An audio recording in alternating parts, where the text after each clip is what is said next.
Hi hello welcome to Aadya media. నేను మీ పవన్. ఈరోజు మన టీడీపీ నేత అంకంరావు గారు మన ముందు ఉన్నారు. నమస్కారం సార్. వస్తాయి సార్, వైసీపీ పార్టీని కాదని టీడీపీ పార్టీకే భవిష్యత్తులో రాజకీయాల్లో ఎందుకు ఓట్లు వేయాలని ప్రజల సందేహం ఉంది సార్. దాని గురించి మీరేమంటారు సార్? ప్రజలేం సందేహం పట్టలేదండి.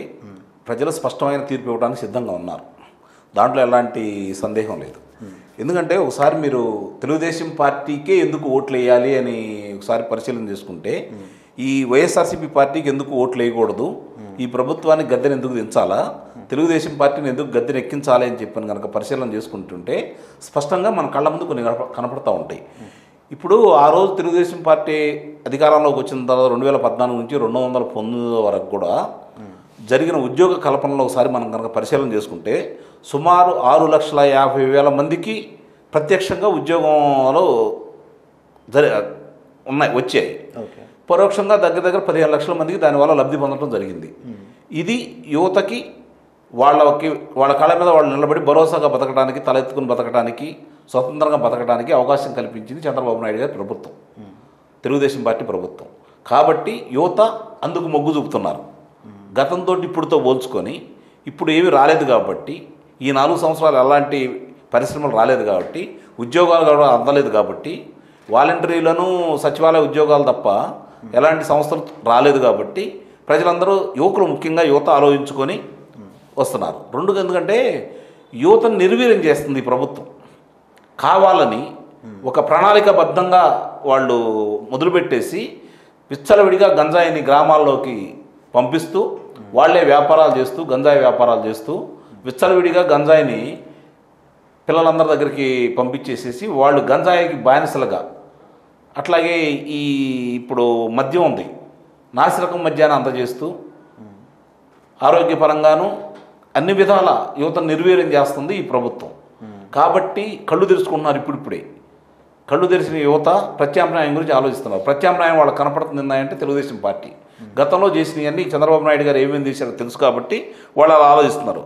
ఇప్పుడు స్కిల్ డెవలప్మెంట్ అనేది ఒకటి ఉందండి. ఓకే, అంటే అది ప్రభుత్వం ఏర్పాటు చేసి ఆ సంస్థతోటి సహాయ సహకారాలు అందజేస్తే దాంట్లో శిక్షణ పొందిన వాళ్ళకి మామూలుగా వాళ్ళు ఏం చేయాలి ఏంటనే దానికి వాళ్ళల్లో ఉన్నటువంటి నైపుణ్యాన్ని బయటికి తీసేసి వాళ్ళని మంచి నైపుణ్యమైన వ్యక్తులుగా తీర్చిదిద్దేదాన్ని స్కిల్ డెవలప్మెంట్ కోసం ఏర్పాటు చేయడం జరిగింది. దాన్ని సుమారు 2,40,000 మందికి ఆ రోజు శిక్షణ ఇచ్చారు. అందుట్లో సుమారు 64,000 మందికి ఆంధ్ర రాష్ట్రంలోనే ఆ రోజు ఉపాధి కలిగింది. అంటే ఎక్కడికి పోయే పని లేకుండా, వేరే రాష్ట్రాలకు వెళ్లకుండా జరిగింది. అలాగే విదేశాలకు కావచ్చు విపరీతంగా వెళ్ళటం కూడా జరిగింది. అంటే ఆ శిక్షణ వల్ల అంత ఉపయోగం జరిగింది ఆ రోజు. ఇప్పుడు ఇవన్నీ లెక్కేసుకుంటూ ఉంటారు కదా, ఏం జరిగింది ఏం జరగలేదు. ఆ రోజు మామూలుగా చంద్రబాబు నాయుడు గారు ఏం చేశారు, ప్రభుత్వ పరంగా ఎక్కడెక్కడ ఖాళీలు ఉన్నాయని చెప్పని ఒకసారి చూసుకొని వాళ్ళందరి కోసం సుమారు ఎక్కడెక్కడ ఉన్నాయో మొత్తం లెక్కేసుకొని వాళ్ళకి ఉద్యోగ కల్పన చేయడం జరిగింది. 2,30,000 మందికి ఉద్యోగాలు ఇస్తారని ఈయన మోసం చేయడం జరిగింది జగన్ గారు. కాబట్టి అందుకు యువత తెలుగుదేశం పార్టీ ఓటేస్తారు, వైఎస్ఆర్సీపీకి ఓటేయరు. ప్రతి నెల 6 లక్షల మందికి నిరుద్యోగ భృతి కింద 2,000 రూపాయల కాడికి ఆ రోజు చంద్రబాబు నాయుడు గారు ఇవ్వడం జరిగింది. ఈరోజు నువ్వు వచ్చిన తర్వాత ఏమి ఇవ్వట్లేదు కదా.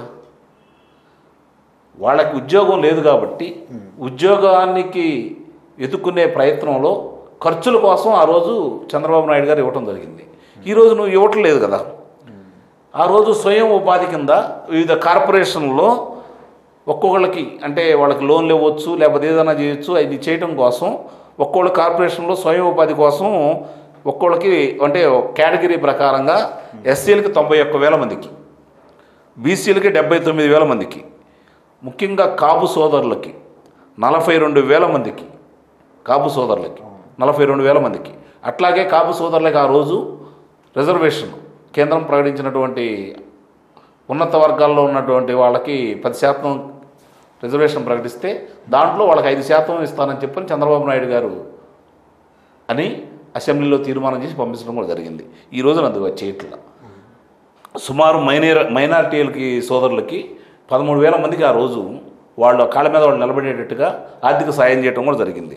అలాగే బ్రాహ్మణ కార్పొరేషన్ ద్వారా 11,000 మందికి లబ్ధి చేకూర్చడం కూడా జరిగింది. ఇవన్నీ దృష్టిలో పెట్టుకుని యువత అలాగే ఈ వివిధ సంఘాల వాళ్ళు కావచ్చు, లేకపోతే కులాల వాళ్ళు కావచ్చు, ఒకసారి పరిశీలన తీసుకొని తెలుగుదేశం పార్టీలో అధికారంలో ఉన్నప్పుడు ఏం జరిగింది, ఇప్పుడు వైఎస్ఆర్సీపీ అధికారంలో ఉండగా మనకేం జరిగిందని చెప్పి బేరీజ్ వేసుకుంటున్నారు. ఆ బేరీజ్ వేసుకున్నప్పుడు వాళ్ళకి స్పష్టంగా కనపడతా ఉంది కదా, లబ్ధి పొందిన వాళ్ళు కనపడుతున్నారు. ఇప్పుడు ఉదాహరణకు చెప్తానండి, ఒక ఎస్సీ కులంలో వాళ్ళు, ఎస్సీ విద్యార్థులు వాళ్ళు విదేశాలకి వెళ్ళటానికి ఆ రోజు చంద్రబాబు నాయుడు గారు శిక్షణ ఇవ్వటమే కాకుండా వారికి ఆర్థిక సహాయం చేశాడు. ఆర్థిక సహాయం చేసిన వాళ్ళు ఎంతోమంది ఈరోజు విదేశాల్లో నెలకి 4 లక్షల నుంచి 15 లక్షల రూపాయల దాకా సంపాదించుకుంటున్నారు. ఆ కుటుంబమే కాకుండా వాళ్ళ బంధువులు ఎంత బాగా దానివల్ల లబ్ధి పొందారో ఆలోచించండి. వాళ్ళకి తెలుస్తుంది కదా. ఆ కులంలో ఒక వ్యక్తి వెళ్ళి నలుగురు వెళ్ళి ఒక 100 మంది ఉంటే నలుగురు ఉన్నత విద్య ద్వారా వెళ్ళేసి విదేశాల్లోనూ మంచి మంచి సంస్థల్లో పనిచేస్తూ లక్షల రూపాయలు నెలకు సంపాదించుకుంటున్నారు అంటే, ఈరోజు వాలంటరీ ఉద్యోగాలు చేసుకుంటూ సచివాలయ ఉద్యోగాలు చేసుకుంటున్నారు వాళ్ళ పిల్లలు అంటే వాళ్ళు బేరీజ్ వేసుకోకుండా ఉంటారా? లేదు, డెఫినెట్గా బేరీజ్ వేసుకుంటారు కదా. బేరీజ్ వేసుకుంటారు కాబట్టి దాంట్లో ఉన్నటువంటి లోటుపాట్లు వాళ్ళకి క్షుణ్ణంగా అర్థమవుతున్నాయి కాబట్టి యువత ఈరోజు మళ్ళీ తెలుగుదేశం వైపు పయనం చేస్తున్నారు. అందుకే లోకేష్ బాబు గారికి ఈరోజు యువగళం పాదయాత్రకి అంత పెద్ద ఎత్తున యువత తరలి వస్తూ ఉంది.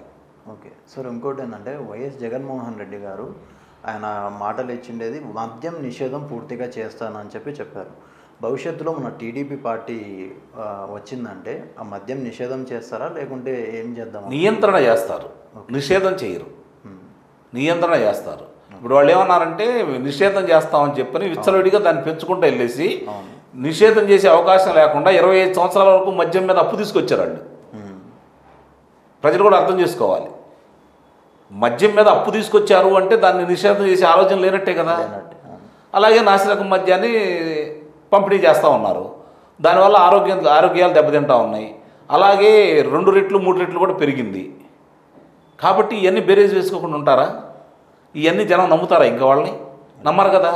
ఒకసారి చూశారు, ఒక అవకాశం ఇవి 30 సంవత్సరాలు మా నాన్నగారి ఫోటో పక్కన నా ఫోటో ఉండేట్టుగా నేను పరిపాలన చేస్తాను అన్నారు.